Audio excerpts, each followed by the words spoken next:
Hello everyone! Welcome back to my channel. I'm Natasha, this is Nat Rosette, and today we're going to be talking about my 2021 goals.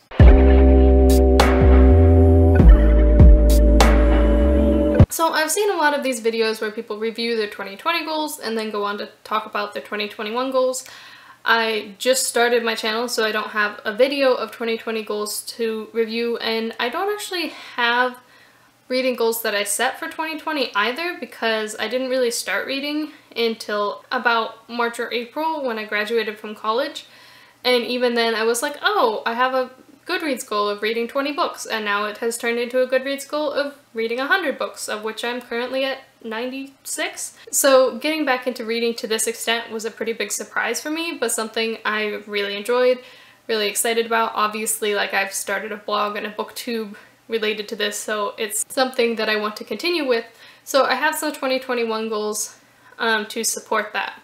I'm not going to actually make a goal here related to how many books I want to read.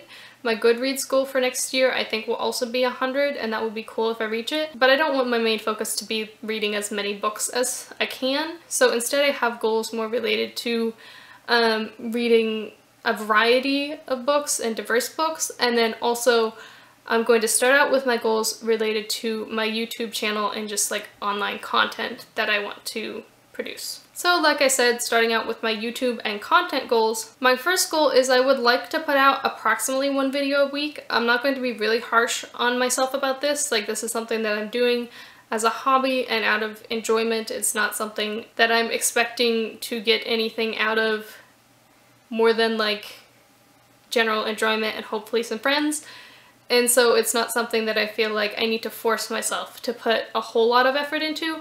But that being said, I feel like one video a week is a good like moderate goal to just be keeping up with the channel. And as I said, one of my main goals of this channel is just to like further integrate into the booktube community and get some friends. So that is a goal for 2021, is that I just want to be friends with other small booktubers, like have people that I can talk to in my DMs and be like, hey, which thumbnail looks better? Or just encourage each other and be friendly with each other. And that's something that I haven't found yet, but like I said, I literally just started, so that's not surprising. But just building that community is something that I want to put a focus on in 2021. I'm not sure exactly how I'll go about that. I feel like it just is something that needs to come about organically, but I want to have it in mind at least. And then also with my YouTube, I really want to get a little bit more branding. So for example, on my channel page, I want to pay some artists to make me a new icon and a nice header. I just want to integrate that as much as I can into, you know, my channel content. Just, I mean, because it looks nice and it's a good way to make your channel memorable to people. And then something that's not directly related to YouTube, but I would like to write one written review a week as well.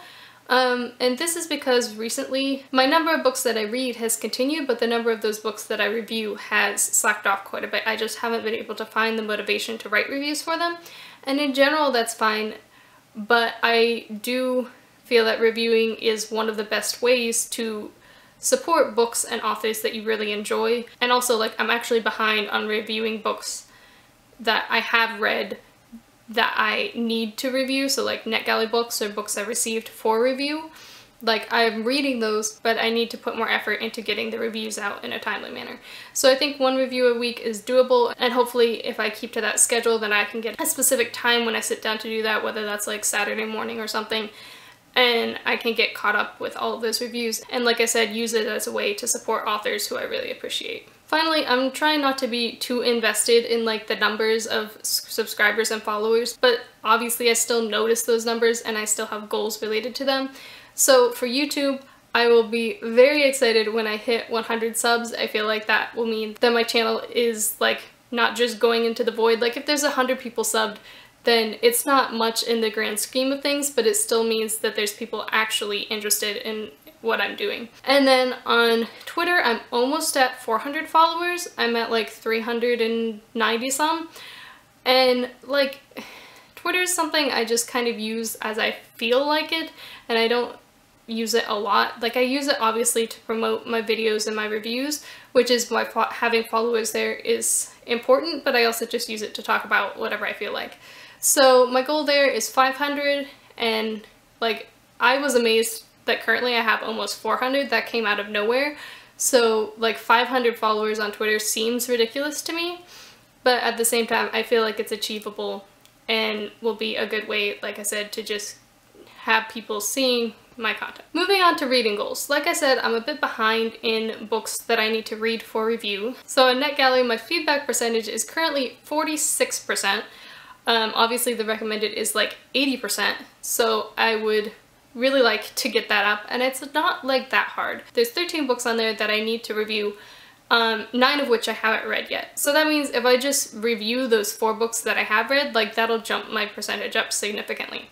And like the other 9 books, that's not that many. It's achievable. So I just really want to focus on that, and I have made it a point to not request any more NetGalley books until I have that up at least above 80%. I'm not going to make myself read every single one of those books, but until it's at a point where I feel like it's actually manageable to request more books, which I've been doing okay with so far. It's been hard because there are so many books that I'm anticipating at the moment, like 2021 releases that I'm super excited for, but that's just something that like I can't request anymore until I get caught up. And then the same thing goes for, I have a few books that I got either directly from an author or like from the publisher through a giveaway or something, but that are ARCs, so I feel like I need to review them. Currently there are 5 of those books and I've read 3 of them. So there's just 2 more that I need to read, and then I need to get reviews up for all of those. And I'm really excited to get to the point where I have that done, because I feel like at that point I can start accepting review requests from especially self-published authors again, which is something I really enjoy doing. Although,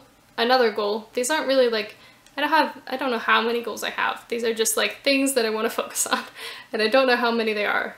But another goal is to be a little bit more cautious about what I accept for review requests, and also just like what, once I'm requesting on NetGalley again, what ARCs I request.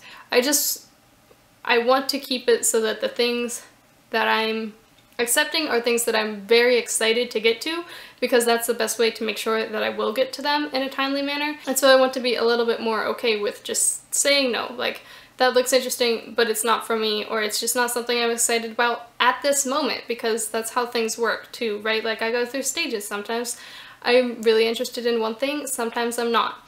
And so I just want to make a point to be a little bit more selective. Similarly, another thing I want to be selective about is the books that I obtain. Before this year, I had like basically none of these books except for the bottom like shelf and a half maybe. So I obtained obviously a lot of books this year, and I haven't read as many of them as I would have liked to, but you know, that's okay. I'll get there. Again, something I want to focus on more next year is like reading my physical TBR, but I'm not too worried about that. But what I really do want to be more cautious about is getting books just because they're on sale or just because it's a giveaway. So I've actually been incredibly lucky in giveaways this year. It's kind of ridiculous, especially with self-published books.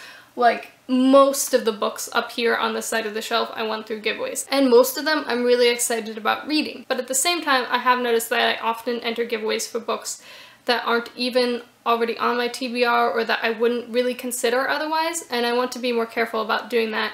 And the same thing with sales, especially Kindle sales. Like if it's on sale super cheap, then I'm like, I might as well pick this up, even if it's not something I'm planning to get to anytime soon. And then it just becomes like an overwhelming number of things that make it hard for me to even consider like catching up on my Kindle TBR. So I just want to be more selective.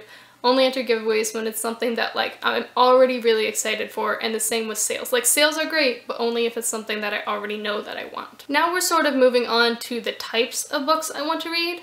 So first up on the list, I want to get to 6 nonfiction next year. That's not a lot, that's like 1 every other month. And I considered making this goal like 1 a month, but I feel like at that point if I get behind, I'm just going to give up. And I really don't know how much I'll be reading next year.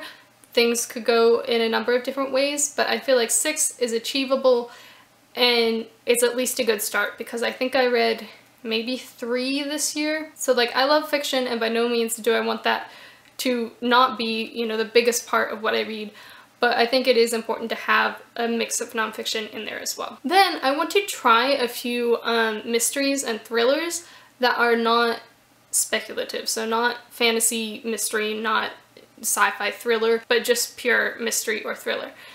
I'm not sure how much I'll enjoy these, but sometimes when people are talking about them, they sound really interesting.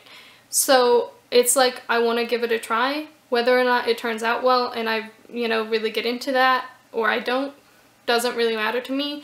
I just want to make sure that I pick a few of them up, because regardless of how much I love sci-fi and fantasy, there always comes a point where I'm just like not feeling like picking up a typical fantasy book anymore, and I want to have something else to substitute in there. Along the same lines, I want to be more okay with picking up romance that isn't fantasy romance. So I've discovered a lot of fantasy romance this year and I've enjoyed it and I want to continue with that, but I have noticed that sometimes when I come across a romance book that doesn't have a fantasy element, even if it has a lot of tropes I like and a lot of things that I think I would enjoy, I hesitate to like put it on my Goodreads shelf or anything like that. It's hard to say why. Like, I feel like, when it comes to anyone else's reading, I'm like, yeah, go for it. Read like whatever you want. Go for the romance. There's nothing wrong with that. There's no reason not to. But then when it comes to my own reading, I still like have this little bit of an elitism thing going on where I'm like, yeah, that's cool and all, but all the abs on the cover, whatever, I should just be reading this super cool fantasy instead.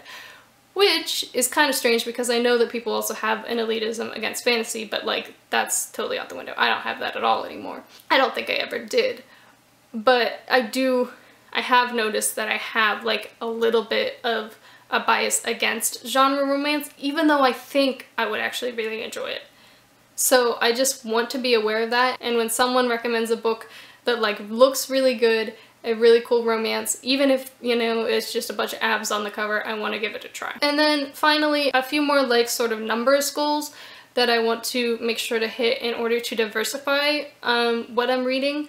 First of all, I want at least 50% of what I'm reading to have significant queer rep. So this isn't necessarily that like the main character has to be queer, but it's not just like one side character is gay and it's mentioned once kind of thing. And when I think about this, it seems like it wouldn't be that hard because like most of the books that I think about that I'm reading have LGBTQ+ rep. By rep, I mean representation. I don't know if I said that, but yeah.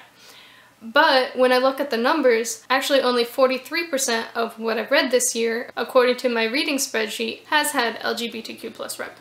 So it's just something I want to be aware of. Like I said, I don't actually think it's going to be that hard to hit. Like at the beginning of this year, I started picking up a lot of books that didn't have this just because I wasn't in the community where people were talking about these kinds of books, but now I am, and it's like almost everything I see. And so I don't think it'll be hard, but I just want to keep aware of it. Similarly, I want to read at least 50% of books by authors of color. This one I did worse at this year. I'm currently at about 30% of books that I read this year were by authors of color, which I am really disappointed by, but it is actually an improvement because in June I did a mid-year stats like wrap up on my blog, and I realized at that point that only about 13% of books that I had read that year so far were by authors of color. So I'm at 30% now, which is better but still bad. And so my goal is 50%. And again, it's not something that should be hard. I don't think it will be. It's just that sometimes it takes paying attention to it before you realize. So like, I didn't realize I was not reading books by authors of color until I took a look at it and was like, wow, 13%, that's terrible. And I've been much more intentional about it in the second half of the year and just want to continue to be intentional. And finally, I want at least 20% of books I read to be self-published. Currently, this is at 24% for this year. I considered making this goal a fourth of what I read, but I think a fifth is a little bit better so that I don't want to feel stuck by any of these goals. I just want them to be motivating. I really enjoy reading self-published books and reviewing them and just like finding ones that are amazing and that everyone should know about. And I want to keep that as like part of what I do, and so I think 20% is a good goal to have there. So that's all of the goals for my 2020 reading.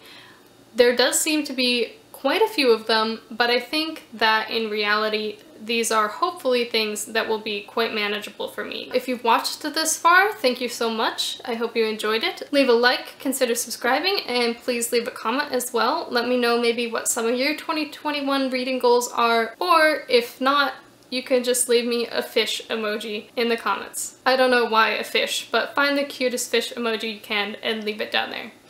Thanks so much for watching, and I hope you have a great day.